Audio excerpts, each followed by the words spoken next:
Welcome to my class. I am Kavita Goyal. आज के अपनी इस क्लास में मैं आपको पढ़ाने वाली हूँ इंसॉल्वेंसी के बारे में। हमारा चैप्टर चल रहा है बिल ऑफ एक्सचेंज, और बिल ऑफ एक्सचेंज में हम बाकी की सारी एंट्रीज पढ़ चुके हैं। बिल लिखने की एंट्री, डिसऑनर ऑफ बिल की एंट्री, रिन्यूअल ऑफ बिल की एंट्री, ये सारी चीज़ें अब हम पढ़ चुके हैं। अब हम अपने टॉपिक में आगे बढ़ते हैं और यहाँ पे हम समझेंगे इंसॉल्वेंसी के बारे में। सबसे पहले इंसॉल्वेंसी क्या है हम इसे समझ लेते हैं। देखिए, इंसॉल्वेंसी का मतलब होता है कि जब भी कभी ड्रॉई पे बिल लिखता है और बिल लिखने के बाद कोई ऐसी कंडीशन आ जाती है जहाँ पे ड्रॉई पूरी तरह से कंगाल हो जाता है, कह सकते हैं। इंसॉल्वेंसी का मतलब एक तरह से होता है कि इंसान का दिवालिया हो जाना, कंगाल हो जाना, उसके पास पैसे का ना बचना। मतलब कि आप ये कह सकते हो यहाँ पे कि जब व्यक्ति की लायबिलिटीज जो हैं, किसी भी पर्सन की लायबिलिटीज उसकी एसेट से ज़्यादा हो जाती हैं, उस कंडीशन में उस पर्सन को इंसॉल्वेंट घोषित कर दिया जाता है। तो ये कंडीशन होती है जहाँ पे वो पर्सन सारे लायबिलिटीज़ का पेमेंट करने के काबिल नहीं रह जाता है। ओके, जैसे सपोज अगर किसी व्यक्ति के पास 50,000 रुपीज़ की एसेट्स है टोटल, उसका घर, उसका कैश, सब कुछ मिला के, और उसके ऊपर 1 लाख रुपीज़ का जो है उसके ऊपर लायबिलिटीज़ है, मतलब कि उसको 1 लाख रुपीज़ किसी को, मतलब लोगों को पे करने हैं। तो ये कंडीशन होती है जहाँ पे वो पर्टिकुलर पर्सन आपका इंसॉल्वेंट कहलाता है। और उसके पास क्या होता है, उसके पास ये कंडीशन होती है कि जो भी उसके पास एसेट्स है वो उसमें से सबको कुछ अमाउंट पे कर देता है, थोड़ा थोड़ा। जैसे सपोज 1 रुपीज़ चाहिए, उसको वो क्या देगा, 50 पैसे दे देगा। जैसे 10 रुपीज़ चाहिए, उसे वो क्या देगा, 5 रुपीज़ दे देगा। तो इस तरीके से जिस तरह से उसके पास एसेट्स बची होती है, उस एसेट्स को वो सभी लोगों को कुछ छोटे छोटे पार्ट्स में करके वो उसका पेमेंट कर देता है। ये होती है आपकी इंसॉल्वेंसी की कंडीशन। अभी हम इसको क्वेश्चन के थ्रू और बेहतर तरीके से समझेंगे। यहाँ तो मैंने आपको सिर्फ इंसॉल्वेंसी के बारे में बताया। अब यहाँ पे हम देख लेते हैं कि आखिर इंसॉल्वेंसी की कंडीशन कब आती है और इसमें हमें क्या करना होता है। देखिए, जब हम बिल लिखते हैं, जब ड्रॉई पे बिल लिखता है, उस कंडीशन में आपने रिन्यूअल ऑफ बिल तक की सारी कंडीशंस ऑलरेडी पढ़ ली हैं। तो रिन्यूअल ऑफ बिल तक में क्या होता है कि अगर बिल का पेमेंट नहीं कर पाता है ड्रॉई किसी भी कारण से, या बिल डिसऑनर हो जाता है, तो वहाँ पे बिल को रिन्यूअल कर दिया जाता है अगर ड्रॉई चाहता है तो। अब कभी कभी क्या होता है कि रिन्यूअल के बाद भी ऐसी कंडीशन आ जाती है कि ड्रॉई उस बिल का पेमेंट करने के लायक नहीं रह जाता, या वो उस बिल का पेमेंट नहीं करता है। तो यहाँ पे कभी कभी ऐसा हो जाता है कि जो ड्रॉई होता है वो हमारा इंसॉल्वेंट भी हो जाता है। अगर आपको क्वेश्चन में ये साफ साफ बोला गया है कि जो आपका ड्रॉई है वो इंसॉल्वेंट हो गया है, तो उस केस में आपको क्या करना है, सबसे पहले जो भी बिल ड्रॉर ने ड्रॉई पे लिखा था, उस बिल को सबसे पहले आपको एट अ टाइम कैंसिल करना है, और कैंसिल करने के बाद नेक्स्ट एंट्री आपको पेमेंट की करनी है। ठीक है, यहाँ पे हम इसे समझते हैं। देखिए, यहाँ पे ये आपकी एक ड्रॉर की बुक है और ये आपकी एक ड्रॉई की बुक है। ड्रॉई आपके बी है, ड्रॉर आपके ए है। यहाँ पे क्या हुआ कि ड्रॉर ने ड्रॉई पे बिल लिखा था, तो सबसे पहले यहाँ पे हम बिल लिखने की एक एंट्री कर लेते हैं। यहाँ पे एंट्री हो जाएगी BR टू बी, और यहाँ हो जाएगी A to BP। Okay, BP account. Suppose ये बिल आपका कोई भी हो सकता है, ये रिन्यूअल वाला बिल भी हो सकता है, या फर्स्ट बिल भी हो सकता है। देखिए, फर्स्ट बिल जब आपका कैंसिल हो जाता है और बिल रिन्यू हो जाता है, तो फर्स्ट बिल की तो सारी बातें वहीं से खत्म हो जाती हैं, फिर वहां से हमको रिन्यूअल वाले बिल पर ही फोकस करना होता है। तो अब यहाँ पे सपोज ये लास्ट में जो ये आपका बिल लिखा हुआ है, ये आपका सपोज 1200 रुपये का है। और अब क्या हुआ है कि अब आपको सूचना मिली, मतलब ड्रॉर को ये सूचना मिली कि जो ड्रॉई है वो आपके इंसॉल्वेंट हो गए हैं। तो इस कंडीशन में ड्रॉर क्या करेगा, सबसे पहले इस बिल को कैंसिल करेगा।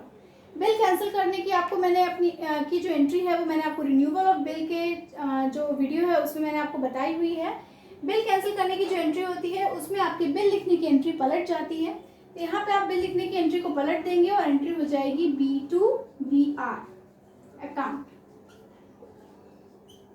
यहाँ पे B को आप डेबिट करेंगे 1200 से, और यहाँ पे BR अकाउंट को आप क्रेडिट कर देंगे। तो सबसे पहले आपको क्या करना है कि बिल के कैंसिल होने पे सबसे पहले आपको बिल को कैंसिल करना है। ये कैंसिल बिल आपका दोनों ही साइड होगा, ड्रॉर की बुक में भी और ड्रॉई की बुक में भी। यहाँ पे भी आपको एंट्री करनी होगी BP account debit to mister A। Okay, तो यहाँ पे हमारा हो गया बिल कैंसिल। अब बिल कैंसिल करने के बाद आती है पेमेंट की कंडीशन, क्योंकि अब तो ऑलरेडी ड्रॉई जो है वो इंसॉल्वेंट हो चुके हैं, तो अब तो कोई भी रिन्यू करने के बिल की गुंजाइश रह ही नहीं गई है।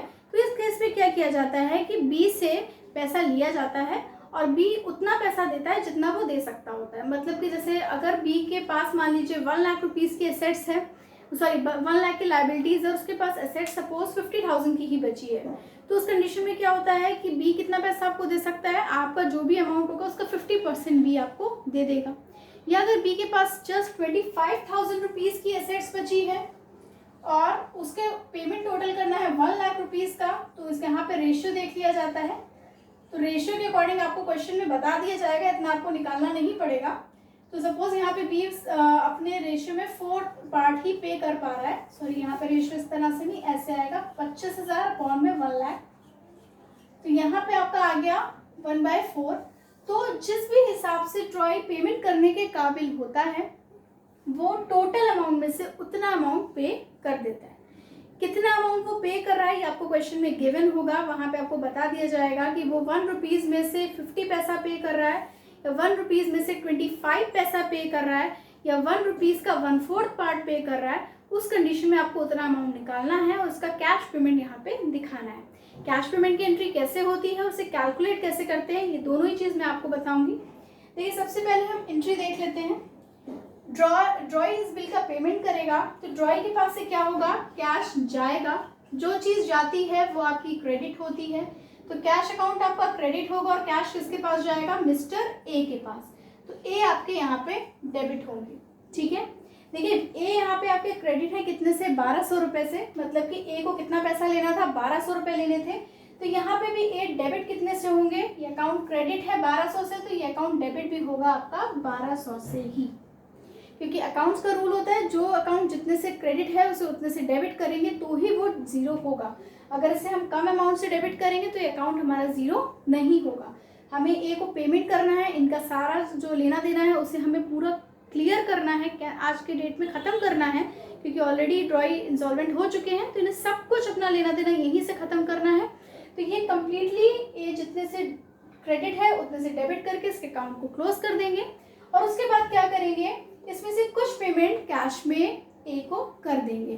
कितना पेमेंट करेंगे, जैसे अगर आपको क्वेश्चन में बोला है कि मिस्टर बी अपने 1 रुपये में 25 पैसे पे कर रहे हैं, तो 1 रुपये में 25 पैसे का मतलब हो गया 0.25 को आप यहाँ पे सॉल्व करके देख लो, कितना हो गया 1/4, मतलब कि जिसको उन्हें 1 रुपये देना था ड्रॉई को, उसको ड्रॉई कितना दे रहा है, 25 पैसा ही दे रहा है, मतलब 1 रुपये में से जस्ट 1/4 अमाउंट दे रहा है। तो अगर ए को 1200 रुपये देने थे बी को, तो बी क्या कर रहा है, 1200 का 1/4 अमाउंट ही सिर्फ कैश में पे कर रहा है, बाकी का अमाउंट बी कैश में पे नहीं कर रहा है। तो यहाँ पे क्या होगा, आप 1200 रुपये का यहाँ पे 1/4 अमाउंट निकाल लेंगे, जो आएगा आपका यहाँ से कैंसिल हो गया 300 रुपीज़। ओके, तो यहाँ पे क्या हुआ कि जो हमारे मिस्टर बी हैं वो कैश कितना पे कर रहे हैं, 1200 में जस्ट 300, जितना वो कैश पे कर रहे हैं उसे हम कैश अकाउंट में दिखा देंगे। अब अगर हम देखें तो यहाँ लेना था 1200 और पे हुआ है जस्ट 300 रुपीज़, डिफरेंस आपका आया यहाँ पे ऑलमोस्ट 900 रुपीज़ का। तो जो ये 900 रुपीज़ का पेमेंट बी नहीं करते हैं इसे बोला जाता है डेफिशिएंसी। डेफिशिएंसी इसका मतलब हुआ कमी। ओके, यहाँ पे से डेफिशिएंसी अकाउंट में डाल दिया जाएगा और मान लिया जाएगा कि जो पेमेंट बी मिस्टर ए को नहीं कर पाए हैं वो इनके यहाँ पे कमी हो गई है उतने पैसे की, या डेफिशिएंसी हो गई है, और इसे हम डेफिशिएंसी अकाउंट में डाल करके क्रेडिट कर देंगे। ये आपकी पेमेंट की फाइनल एंट्री हो चुकी है और यहाँ से आपके बिल की सारी एंट्री क्लोज हो जाती है, क्योंकि ऑलरेडी बी इंसॉल्वेंट हो गए हैं और उन्होंने ड्रॉर को पेमेंट दे दिया है। जो पेमेंट ड्रॉर को देगा वो पेमेंट रिसीव होगा ड्रॉर को, और ड्रॉर की बुक में रिसीविंग की एंट्री होगी। तो ड्रॉर क्या करेंगे, कैश को रिसीव करेंगे, तो कैश अकाउंट इनके यहाँ पे डेबिट होगा। कितना पैसा आ रहा है कैश में, 300 रुपीज़, और साथ ही पैसा आ कहाँ से रहा है, मिस्टर बी के पास से, तो यहाँ मिस्टर बी क्रेडिट होंगे। बी से इन्हें लेना कितना था, 1200 रुपये लेने थे, बी डेबिट थे 1200 से, तो यहाँ पे क्रेडिट भी बी कितने से होंगे, 1200 से ही होंगे, क्योंकि अब बी इंसॉल्वेंट हो चुके हैं और ड्रॉर को भी अपनी बुक से मिस्टर बी का अकाउंट क्लोज करना है। तो बी डेबिट है 1200 से, तो बी को ये क्रेडिट भी 1200 से ही करेंगे। लेकिन अब इन्हें रिसीव हो रहा है 300 रुपीज़, डेबिट और क्रेडिट में डिफरेंस है हमारा 900 का, तो यहाँ 900 रुपीज़ हम डेबिट कर देंगे। और ये जो अमाउंट डेबिट होगा, ये अमाउंट क्यों डेबिट हुआ है, क्योंकि ये अमाउंट मिस्टर ए को रिसीव नहीं हुआ है, दैट्स वाई ये यहाँ पे अमाउंट डेबिट हुआ है। देखिए, जो अमाउंट मिस्टर बी पेमेंट नहीं कर पाते हैं उसे हम डेफिशिएंसी बोलते हैं, लेकिन जो अमाउंट ड्रॉर को रिसीव नहीं होता है, ड्रॉर उस अमाउंट को अपनी लैंग्वेज में बैड डेब्ट्स बोलते हैं, मतलब डूबा हुआ पैसा आप कह सकते हो, कि जो पैसा ए का डूब गया, जो उसे नहीं मिलेगा, बैड डेब्ट्स हो गए। ओके, तो यहाँ पे अमाउंट किस नाम से आ जाएगा, बैड डेब्ट्स के नाम से ये अमाउंट यहाँ पे आपका डेबिट हो जाएगा। क्लियर? तो इस तरीके से यहाँ पे आपके ड्रॉर और ड्रॉई दोनों की बुक में इंसॉल्वेंसी से रिलेटेड सारी एंट्रीज हो गई हैं। यहाँ पे इंसॉल्वेंसी के केस में इतनी ही चीज़ें हैं और ऑलमोस्ट आपका बिल ऑफ एक्सचेंज की जो अकाउंटिंग है वो कंप्लीट हो चुकी है। यहाँ पे हम ट्रेड बिल से रिलेटेड सभी चीज़ें पढ़ चुके हैं। आप अगर मेरी प्रीवियस वीडियो अभी तक आपने नहीं देखे हैं तो प्लीज़ आप उसे ज़रूर देख लीजिएगा, उससे आपको आज की एंट्रीज भी बेहतर समझ में आएंगी और प्रीवियस एंट्रीज भी अच्छे से आ जाएंगी। सो अब अपने नेक्स्ट वीडियो में मैं आपको बताऊंगी एकोमोडेशन बिल के बारे में। यहाँ पे ट्रेड बिल से रिलेटेड सारी चीज़ें क्लियर हो गई हैं। मैंने आपको dishonour of bill, discounted of bill, endorsement of bill, bill sent for collection, renewal of bill, इन सभी चीज़ों से रिलेटेड एंट्रीज बता दी है। तो अब हम मिलते हैं अपने नेक्स्ट वीडियो में जिसमें हम समझेंगे एकोमोडेशन ऑफ बिल के बारे में। Thank you for watching, bye bye.